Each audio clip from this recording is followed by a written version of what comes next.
जय जगन्नाथ सांग मैंने स्वागत करुच्ची मो यूट्यूब चैनल को। आज आम जाना इंची टेप विषय। तो इंची टेप रे जो लेखा गुड़ा रही तो से लेखा क्या कौन कहुए चलतु जाना। तो साधारणतः टेलर मान पाखरे जो इंची टेप थाए ताहा एहीपरि भाव थाए।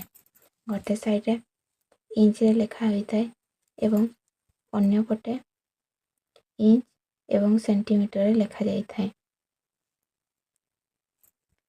जो पटे इंच रे लेखा जाई थाए सही पटु कपड़ा रे पकई माप करा जाए।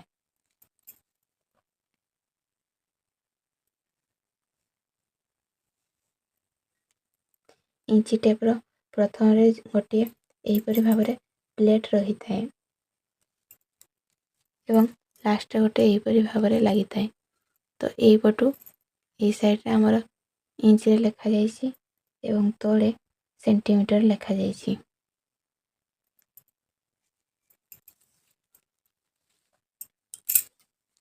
कपड़ा उपरे जितेबाला आम माप करवा पूर्व इंची टेप विषय जानवा बहुत जरूरी। तो टेलर मान पाखे जो इंची टेप थाए ताहा 5 फुट थाए एवं इंच रे 60 इंच थाए।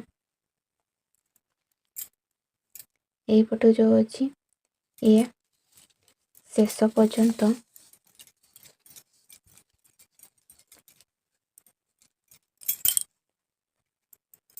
ये पटु जो लेखा होइछि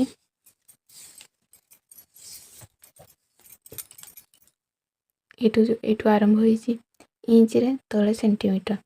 तो ये शेष होइछि इंच रो 60 इंच रे तले होइछि 152 सेंटीमीटर। तो 5 फुट समान 60 इंच समान 152 सेंटीमीटर।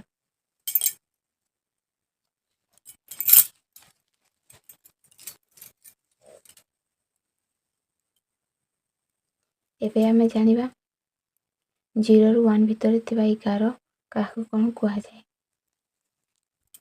तो ये आमर प्लेट लगी जहाँफल आम कि जापर ना। तो यू ये पर्यंत जाना या जाना 0 या भावतु 0 ये 1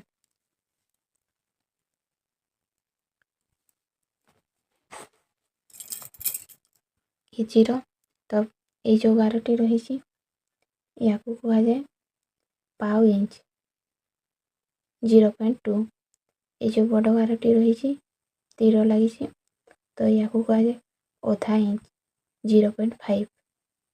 ये जो 12टी रही या पौन इंच कहुए 0.7। ये जो 12टी आसला या गोटे इंच हम माने यू एति पर्यंत गोटे इंच हम। ये जो मझीरे जितेटी गार आसला ये 8टी गार आसब 8टी गार हेले आमर गोटे इंच हम।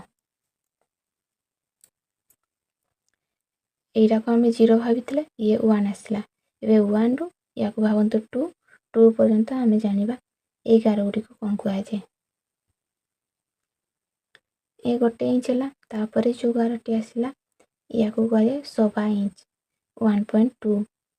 ये जो 12टी आसला ये 1.5 1.5 इंच।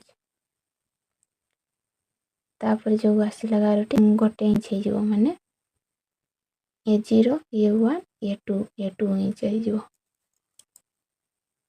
आपण मानक ये वीडियोटी भल लगी ताहले प्लीज टे लाइक शेयर सब्सक्राइब करेंगे। Thank you.